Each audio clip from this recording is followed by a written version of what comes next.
Good afternoon, and thank you all for joining us on this rainy Tuesday afternoon. Seems like a Monday, but we have a short week ahead of us, and we're grateful for that.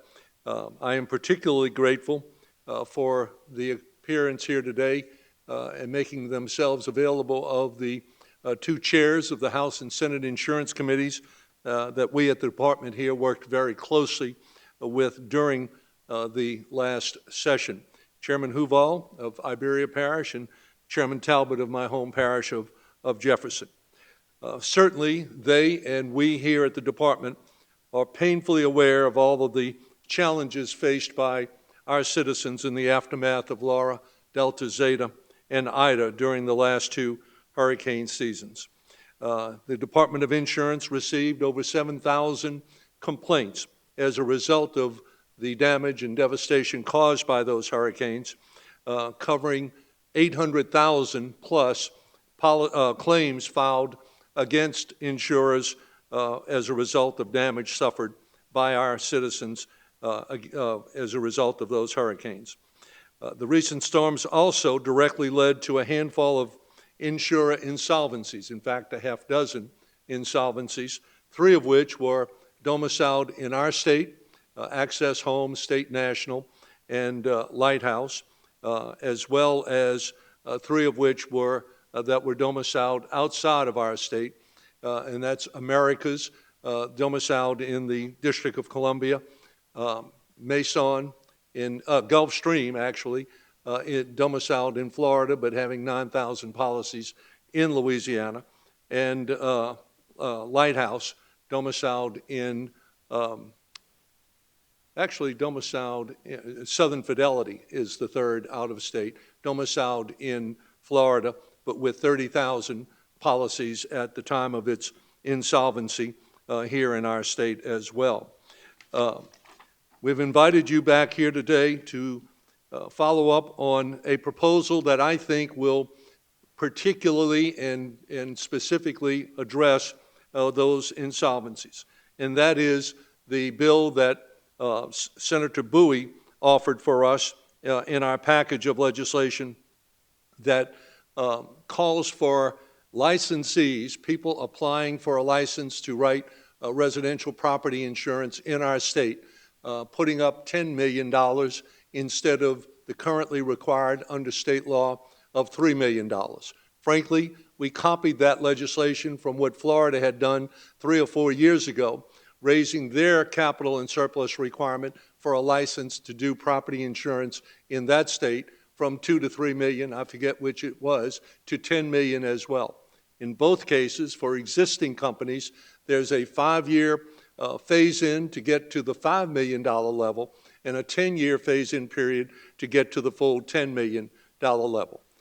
Actually, we have checked all of our domestics and the companies writing in Louisiana, all of whom are at the $5 million level already, so that there will be no burden to them to meet that immediate requirement that went into effect when the governor recently signed that legislation into law. The purpose of that bill, frankly, is not the $10 million, because our safety net under failed companies, called LIGA, Louisiana Insurance Guarantee Association, for understanding and to relate it to bank failures. Whenever you go into your bank to do a transaction, you see the little notice on the counter there as you transact your business that the FDIC provides 150, I think it's 150, maybe 250,000 of a safety net under your account for failure of that company should that happen for each account that you have with that bank, or any bank for that matter, that is subject to federal regulation. And our coverage, similar to what's in place in every other state, puts a safety net under every insurance policy of $500,000, $500,000 for losses incurred by a policyholder but left behind by an insolvent insurer, such as the half dozen companies I mentioned earlier. That is invaluable, and it has proven to be truly a life-saving safety net In our state, after Laura, Delta, Zeta, and Ida left behind some 140,000 policies that were written by the failed insurance companies in Louisiana. But on a go-forward basis, those claims will be paid to the tune of, LIGA has now estimated and made provision to do assessments on the rest of the industry and access a bridge loan to get them to the end of the insolvencies and the claims that they inherit from these insolvent insurers to the tune of some $700 million. And that's dwarfs the $10 million that we're asking companies to have in place in order to do business in our state. The reason we're increasing that minimum capital and surplus is to have the owners of those companies have more, as I refer to it, skin in the game, if you will, more of their own money on the table when they go to the reinsurance marketplace each year as we approach the next hurricane season to buy reinsurance coverage. In the aftermath of Katrina and Rita, we have attracted 30 small regional companies to our property insurance market after the exodus of major national carriers, not only from our coastal exposure, but from all coastal exposure, from Maine to Miami and around the Gulf Coast to Mexico. There was a retreat from such coastal exposure in all coastal states. We have filled more successfully than any other coastal state, I dare say, that void with these small regional companies, of which 24 of those 30 are still solvent and writing property insurance for policyholders in Louisiana. The other half dozen, unfortunately, did not adequately reinsure their risk to avoid insolvency in the aftermath of Ida. They were fine after Laura, Delta, and Zeta in 2020, could not withstand their losses from 2021. So by having $10 million of their own money on the table, invested in their company, as opposed to $3 or even $5 million, the expectation and hope in Florida as well as in our state is that those owners will be more prudent, more conservative, and more less miserly or less trying to maximize their profit opportunity as they head into another hurricane season by spending their money on reinsurance rather than taking that risk on themselves. So that was one piece of legislation that I was particularly pleased. It's now, as I said, signed into law as Act 69, called the Minimum Capital and Surplus Requirement. Moving on to another issue that got quite a bit of attention in during the last hurricane season, and that is additional living expenses, triggered by some policies by a mandatory evacuation order, others just an order to evacuate, and some without any mention of an evacuation order or not. And yet others who had such a provision in their policy but voluntarily waived it in the aftermath of the dangerous, second most powerful in our state's history, Hurricane Ida, as it made a quick access bearing down on the coast of Louisiana before its landfall last year. Some of our parish officials as that storm approached in the coastal parishes did order a mandatory evacuation: St. Charles, Terrebonne, Lafourche. Others did not: St. John, Orleans, Jefferson, St. Bernard. Some did some of an evacuation order: Jefferson, below, South Jefferson, as Parish President Lee Shang described it, and others urged folks to get out of harm's way but did not mandate that they do so. Allstate Insurance Company, early on in the aftermath of Ida, voluntarily reached out to me and said that they were going to waive that requirement of an evacuation order and pay those evacuation expenses, subject to the other provisions in the policy, to include clearing your named storm or hurricane deductible. And for State Farm and all state policyholders, typically that's a 5% named storm or hurricane deductible. Typically, a $200,000 insured value home comes with a 5% named storm deductible, a $10,000 named storm or hurricane deductible. So in many cases, if not most, that evacuation expense didn't exceed the hurricane deductible applicable in about a third of the homeowners' policies in Louisiana. Well, we're in dispute with State Farm, who refused to follow a directive I issued, Directive 218, to pay those evacuation expenses in the parishes declared an emergency by the governor, with or without regard to a mandatory or even a partial evacuation order being issued. And the reason I did that is because many of those public officials, as was testified to by the parish president from St. John the Baptist Parish, made a conscious decision not to order an evacuation because of the lateness of the arrival of that storm with its 150-mile-an-hour winds, due to the threat that gridlock on the interstate and other highways, as everyone tried to get out of harm's way at the same time, would have brought about, putting those folks at greater risk in many cases than they would have been by staying in place in their home and weathering those storms that in lots of cases pulled roofs entirely off of homes as it made its way through Louisiana.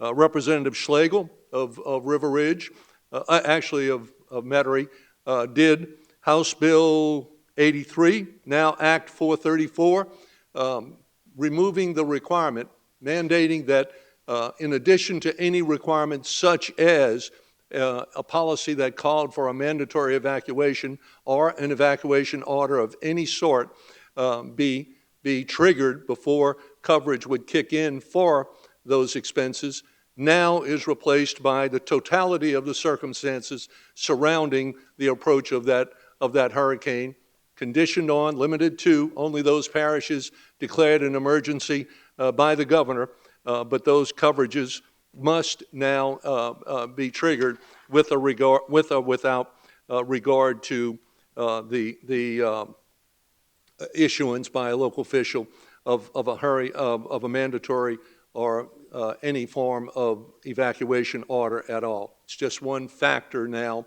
in whether or not coverage is provided. Having said that, I will ask Chairman Talbot to come up and talk about a couple of the other bills that he introduced and had passed into law that I think will be very helpful in the future as we deal with hurricane events that are totally expected living on the coast of our state as we do. Kirk? Thank you, Mr. Commissioner. Good afternoon. As the Commissioner mentioned earlier, we've seen a number of insurers fail or leave the state. And I know what it's like to get that letter in the mail. My former company was Americas was my insurance company that failed, and so I know what it's like to get that letter.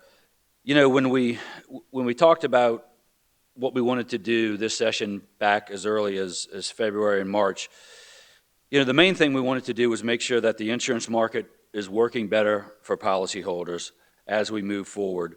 And also, we wanted to attract insurance companies to come to Louisiana, because we all know the best way to get rates down is to have a competitive market.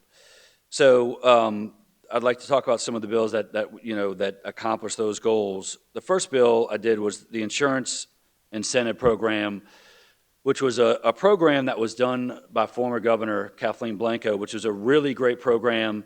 They did it right after Hurricane Katrina to attract, it was a financial incentives to attract insurance companies to come into Louisiana and write policies below I-10 in parishes, coastal parishes and parishes that are subject to hurricanes.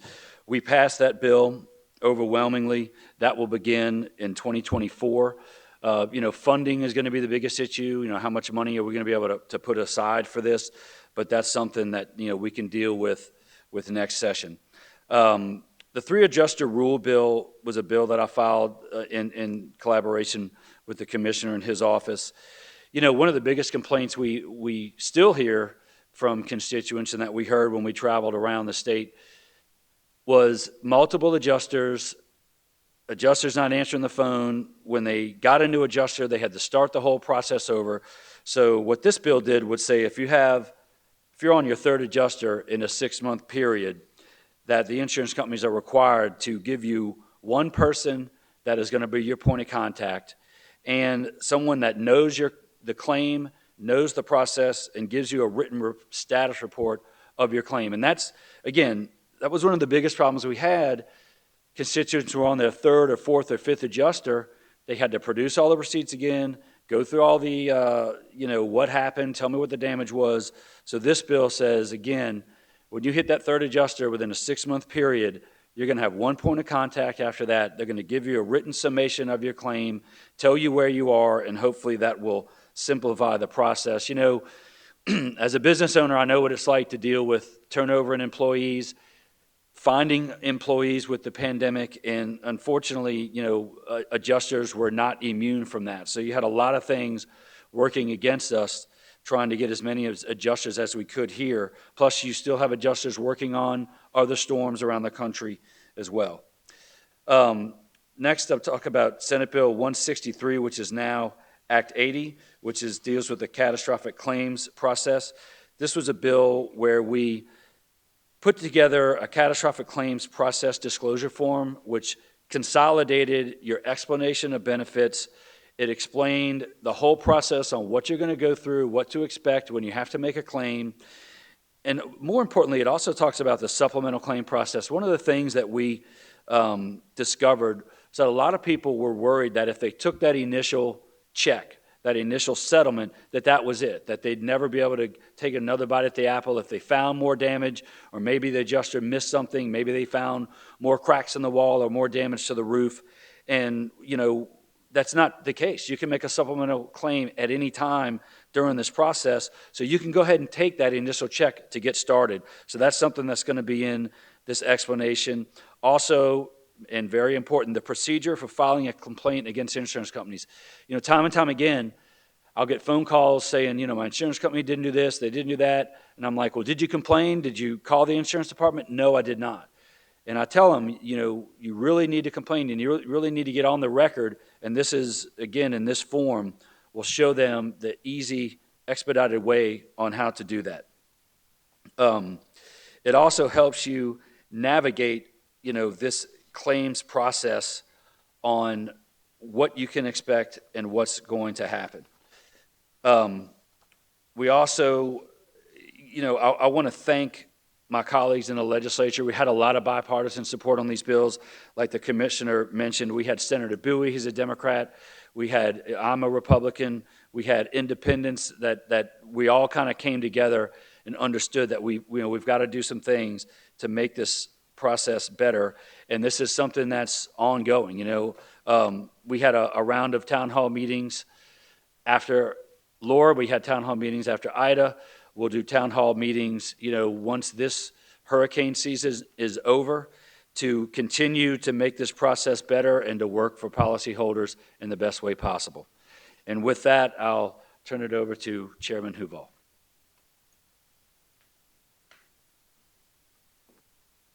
Good afternoon. Commissioner Donelon, Chairman Talbot, I want to thank you both, and I want to thank everyone for being here today. In Louisiana, we require insurers that write any form of commercial, residential, auto, or other types of insurance to have a catastrophic type plan in the event of catastrophes.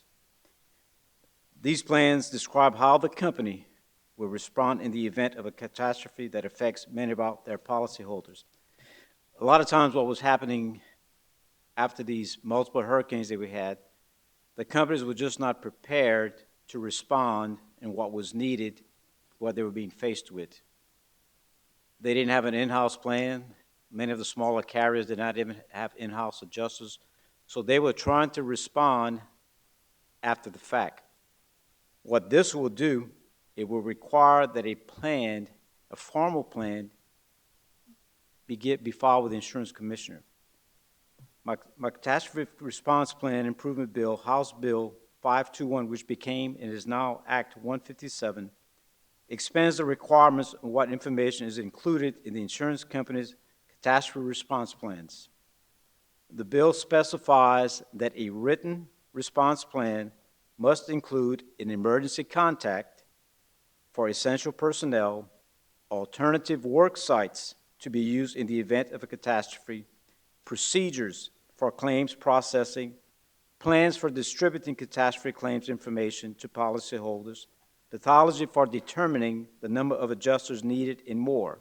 So it'll have to be a formal plan that will have to be done in advance, and hopefully the plan's never needed. You know, I don't think that's realistic, but hopefully these plans are never needed again in the future so we don't have any type of hurricanes like we've had these past couple of years. In its review of the plans, the Department of Insurance will have the ability to determine whether the insurer's catastrophe response plans are acceptable. The Commission of Insurance has the authority to take regulatory action against any entity that violates the law. The new law is going to further ensure Louisiana insurance companies are prepared for the massive influx in claims that they see after a major hurricane. The other bill was the Louisiana Fortified Homes Program.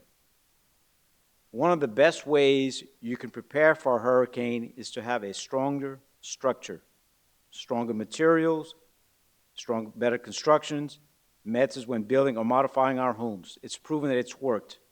Other states have used this, and it's worked. So it's not, we're not building the wheel, we're matching the wheel after another area that's worked. I'm excited to announce that we successfully passed the new Louisiana Fortified Homes Program this session, which will be placed within the Department of Insurance. Under this program, any eligible Louisiana resident can apply for a grant to retrofit their roof using methods that meet or exceed the fortified roof standard of the Insurance Institute for Business and Home Safety. While the homeowners need to meet some eligibility requirements and pay for permits, inspections, and similar fees, the grants will cover the additional cost to retrofit homes to the fortified roof standard in most cases. I believe this program will help a lot of folks resist storm damage in the near future while potentially reducing residential property insurance costs for the entire state in the longer term. I hope it will also encourage more people to consider building to the fortified standard moving forward. By building a stronger structure, if you can save the roof, there's less chance of the interior of the home to be damaged, which means, first off, a lesser cost. What it also does, it allows the resident of that home to go back home and live in that residence. So instead of having to look for a major contractor to rebuild the roof, maybe have to completely gut the house, if you can save the roof, it keeps the rest of the structure intact. So if they come back home sooner, the area comes to life sooner, a community comes back to life sooner, so I think this will be a very valuable tool for us to have. I want to thank you all for coming today, and thank you to everyone who helped make this session such a successful one for Louisiana policyholders. Commissioner Donelon. Mike, why don't you stay, and Kirk, why don't you join us in case there are any questions, which I'm sure there will be in the aftermath of our presentations here today. So that said, can we open it up to any questions? Give us an update on the Lighthouse, Maison, and Southern Fidelity cancellation. Sure. Yes, we are in the process, as you know. The first three companies, actually four companies that failed, Gulfstream, and then State National, Access Home, and Americas, left behind a total of 65,000 policies for policyholders in our state. All 65,000 of those policies were assumed seamlessly by a company out of Miami, Florida called SafePoint that had a small coverage amount of business in Louisiana prior to the failure of those companies, but wanted to expand that coverage and made a proposal to our receivership division or section that they be allowed, if they were willing, to assume all of those 65,000 policies on the same terms and conditions that existed when the companies failed, including adding on a voluntary basis the 3-year protection status that Louisiana law provides to consumers of homeowners insurance once they've been with their homeowners insurer for 3 or more years. Unique law, very important to our market, kept us basically intact. 75–80% of our policies were protected from being non-renewed after Katrina and Rita, and kept those policies up until up to the failure of those 3 companies. They voluntarily granted SafePoint did, to those policyholders, whatever the status was, 1 year, 2 year, 3, 5, or 6 years, that those policyholders had their coverage with their previous insurer. I dare say that those 65,000 policyholders, the majority of them never knew that they had transferred from one company to another because of that. Unfortunately, in the aftermath of those failures, we had 3 more happen after that. One was a solvent runoff, if you will, a withdrawal from the market. That's Maison, a subsidiary of FedNat, Federated National, that left behind, that had 30,000 policies, but was running them off as they came up for renewal by non-renewing those policies on a 12-month basis for their entire book of business. About half of those were still in place at the end of June. An additional Lighthouse with 30,000 policies failed, and the court order of liquidation triggered a deadline day, a cancellation day of June 22nd of last month. We were able to buy an additional 1 week of insurance coverage, reinsurance coverage, for those policies, making their termination date move back to June 30th, along with the termination date of Maison. And then another failure out of Florida, and Chairman Talbot mentioned his America's policy in River Ridge where he lives. Well, my Southern Fidelity policy in Metairie also went under as of June 30th, and when I get time, I'm supposed to be shopping for coverage somewhere else to replace the policy that I had for the past 10 years on my home there in Metairie. But they left 30,000 policies behind as well, but the court order terminating those policies out of Florida, where Southern Fidelity was domiciled, terminated those as of July 15th. So all of the policyholders, 30, and say 15, so 75,000 policyholders were scrambling toward the end of June and toward the middle of July to find coverage elsewhere in the private sector or as a last resort from Citizens, our state-sponsored market of last resort. Unfortunately, Citizens learned, not last year with Laura, Delta, and Zeta claims, but this year with Ida claims, which was a much bigger exposure to Citizens than was Laura, Delta, and Zeta, because of the concentration of their book of business in the 3 parishes impacted by Ida, but not impacted by Laura a year before. That's Jefferson, Orleans, and St. Tammany parishes, where these failed companies, the domestic companies that failed, had the bulk of their business, and Citizens had the largest share, the 2 parishes with the most policies, Orleans and Jefferson, and not far behind St. Tammany as well. So that as those failed company policyholders, the policyholders of those failed companies started looking through their agents for alternatives, and in the alternative to get a policy at Citizens, it overwhelmed Citizens' computer system.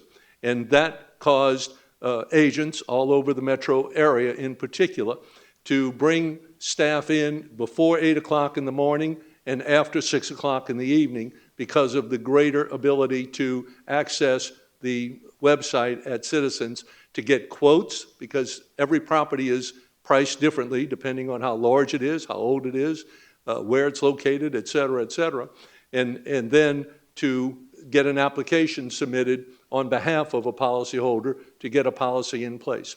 Fortuitously, about 2 weeks ago, Citizens extended their deadline for those policies, for those expiring policies, from June 30th for Maison and Lighthouse, and from July 15th for Southern Fidelity by 60 days to the end of August, in the middle of September, to give those policyholders who need coverage from Citizens, failing to get it in the private sector, the ability to get a policy from Citizens retroactive. At any time in those additional 60 days, they can get a policy retroactive to the day of the cancellation of their previous policy, June 30th or July 15th. And that has greatly relieved the pressure on policyholders and their agents in getting coverage, uninterrupted coverage, from either another private insurer or from Citizens on a retroactive basis. And that is ongoing as we speak.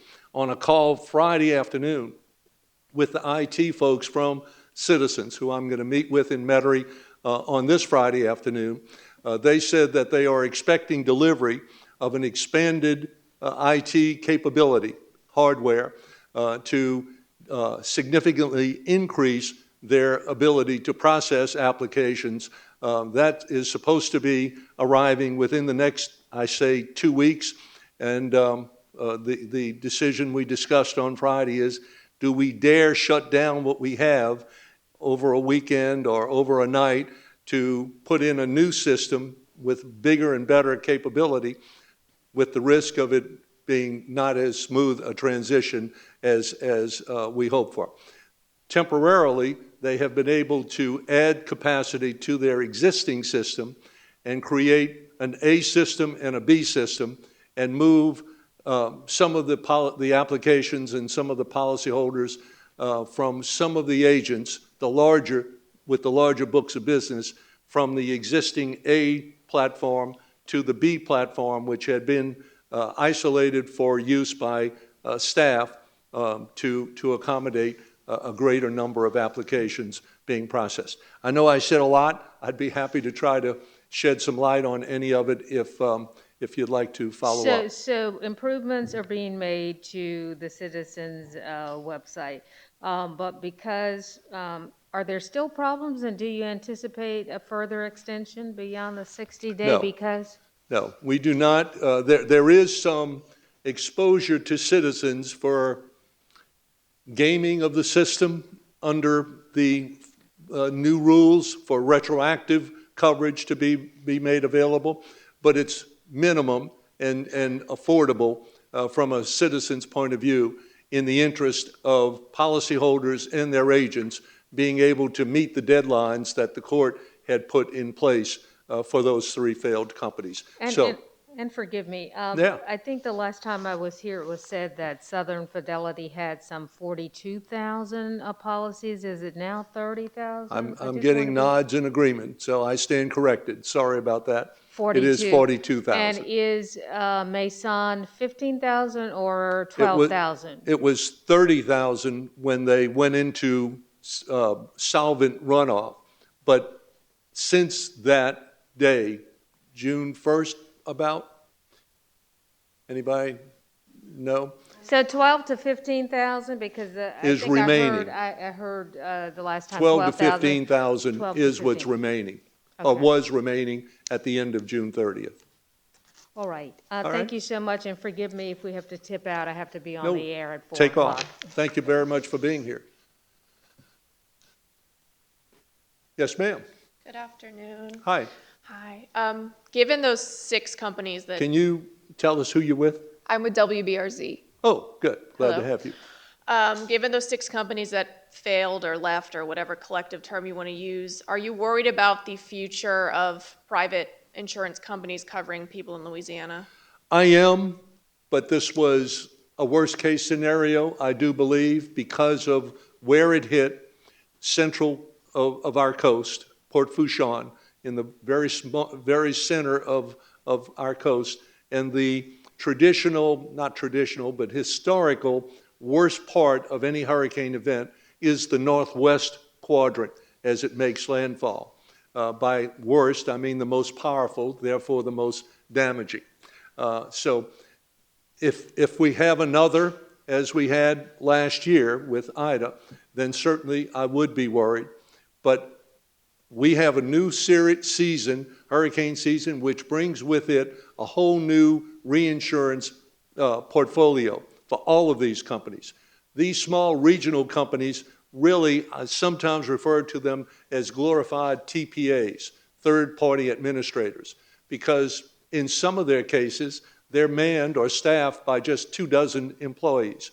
And the way they take on this huge coastal exposure that the major national companies are withdrawing from is by reinsuring themselves up to their chin in the international reinsurance marketplace, 2/3 of which is located offshore from the U.S. in places like Bermuda, Toronto, London, Zurich, etc., with investors who invest in reinsurance policies on an annual basis.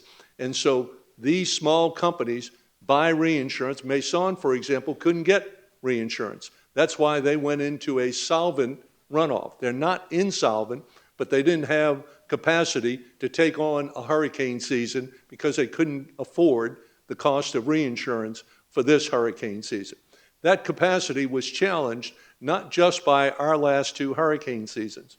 I'm told by reinsurers that we were part of the problem, but wildfires in California and wildfires in Australia, I think bigger than California, floods in Germany and in Eastern Europe, an earthquake in Indonesia, something in the Midwest of the U.S. that I had never heard of before called a derecho. And it's been described as a land hurricane that cost $9 billion also, like Laura cost insurers $9 billion for its damage, similar to what California wildfires and wildfires in Australia and floods in Germany, which are private insured, not a government insurer like we have here in the U.S. All of it together hardened and made more expensive the reinsurance market for these small companies trying to get coverage for themselves. It was harder, it was more expensive, but after Laura, Delta, and Zeta, and several of these events like wildfires and flooding events, the cost of homeowners insurance in our state this year, as a result of the increase in reinsurance caused by the disasters of the year before, is only 6.7%. Now that's up over the 1% it was statewide for each of the 5 years before this year. And I do expect cost of reinsurance to be even higher for this year when we get all the bills for the reinsurance that just went into effect last month, June 1st. I think it will be higher, and so therefore I think the cost will be higher than the increase will be higher than 6.7%. But I don't think it will be dramatically higher, and I think Citizens and all the other small regional carriers, except Maison, were able to access affordable reinsurance to protect themselves from another Ida-type event. So, long way to answer your question, but the answer in short is I'm confident that we have solvent and capable companies in place that with the legislation we've passed in this just concluded session, they passed, I tried to help, and the lessons learned in that process, 800 million claims over distributing to policyholders $21 billion for their losses in Louisiana. We learned an awful lot, and we have improved, I do believe, the system to better handle what we've been through the past 2 hurricane seasons. Okay, thank you. Thank you, ma'am. Well, thank you all so much for being with us. We really appreciate it, and we're hoping and praying for a quiet hurricane season that I will close by saying we had each of the 5 years prior to Laura hitting us in the 2020 hurricane season, and starting off 4 hurricanes of historic proportions in a 1 year and 1 day period of time, from August of 2020 to August of 2021. And I also want to finish by saying a couple of House Insurance Committee chairs, 1 or 2 or 3 removed from my time in their jobs, are with us, and they were invaluable in marshaling through legislation to improve our market and our ability to represent the folks that buy insurance in our state on a go-forward basis. Thank you very much. We are with the chairs of the 2 insurance committees, the Senate Insurance Committee Chairman Kirk Talbot of River Ridge and the House Insurance Committee Chairman Mike Huval of Iberia Parish.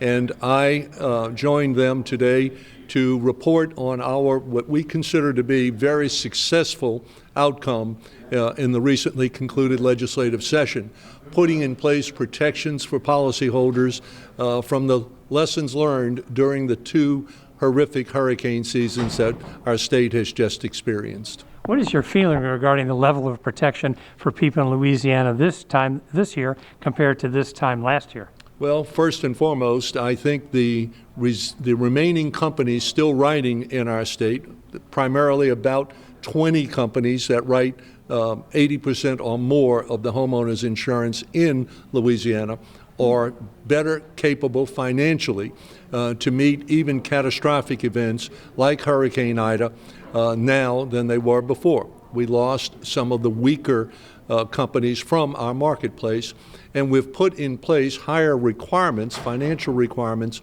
for those continuing to do business in the residential property insurance market in Louisiana. What is the condition of the people that had policies with the companies that went insolvent? It's frankly probably better for them because they were trying to deal with a failing insurance company to get full payment for their claim. You would expect that those companies would not have been so generous as the state's safety net under those failed companies that are by law required to take over those claims and make those policyholders whole up to a cap of $500,000 per claim that LIGA pays in the aftermath of a failed insurer. We are now in the middle of a hurricane season. What message do you have for people throughout Louisiana? Well, like the Boy Scouts say, be prepared. First and foremost, access the National Flood Insurance Program, best insurance by any property owner anywhere in our state can make. Still significantly subsidized by the federal government and benefiting policyholders in Louisiana more than on a pure dollar basis any other state in the nation. Number 2, get with your insurance professional. Know what your coverage is, and equally important, know what it's not. And by that, I'm referring to a named storm, a hurricane deductible. In addition to that, go through your home. Simple to do. Walk through it with your cell phone. Take video or even still pictures of your contents and your property undamaged before the roof blew off, before the floodwaters rose, or before the fire event destroyed all of that. And you're trying to recreate for your adjuster what was there before, what the value and the quality of it was, so that you can get full compensation that you're entitled to for that. And thirdly, if you evacuate, take your insurance documents with you so that you can, by phone, call in if you have a loss, a claim, and get started sooner rather than later to access an adjuster sooner, which will then lead you to being able to get the help, contractor help, to put your property back together sooner rather than later. All of that is important steps that people can take to better protect themselves, their property, which is typically their most valuable asset in their investment portfolio. Well, just like the commissioner said, take pictures of everything, take your documents with you, get to know your agent, and get to know what like you said, what your policy does and doesn't do. And, if there's trouble you're having, please, call my office, call the insurance department, and, we'll take care of it, and we'll find an answer for you, and just be safe and be prepared. Tightening up the insurance regulations as this legislation has done, how does that make you feel regarding where we stand now compared to this time last year? I think we're in much better shape than we were last year, especially with the three adjuster rule, the catastrophic disclaim process document. So I think, it's better for the policyholders, definitely. As an insurance agent and a state representative, I'll echo what the commissioner and the senator said. Be prepared for the hurricane. Also, it's very important to read ahead of time to see what your deductible is. The commissioner mentioned that. He emphasized that several times. Unfortunately, many times people find out what the deductible is when it's time to pay the deductible, or have to wait for the claim to pay anything because the deductible is so high. So be prepared for that in a large way. That I can't emphasize or stress that enough. That's so important. What else would you like people to keep in mind that they can do on a preventive basis? On a preventive basis, cover your windows, anticipating a hurricane coming. And again, I'll echo what the commissioner says. Take pictures of things in your home. When you try to remember what you had, you're going to miss something. So try to take pictures, video it, and make certain you put it in a separate area so that when the time comes that you have to answer to an adjuster, it's readily available to them to review. How can people get more information? Call us, 800-259-5300. Our website, www.ldi.la.gov, 800-259-5300. And before I leave, I'd like to invite my colleagues from the two insurance committees to share their thoughts on our just concluded session and our ability to go forward in a successful fashion into this hurricane season.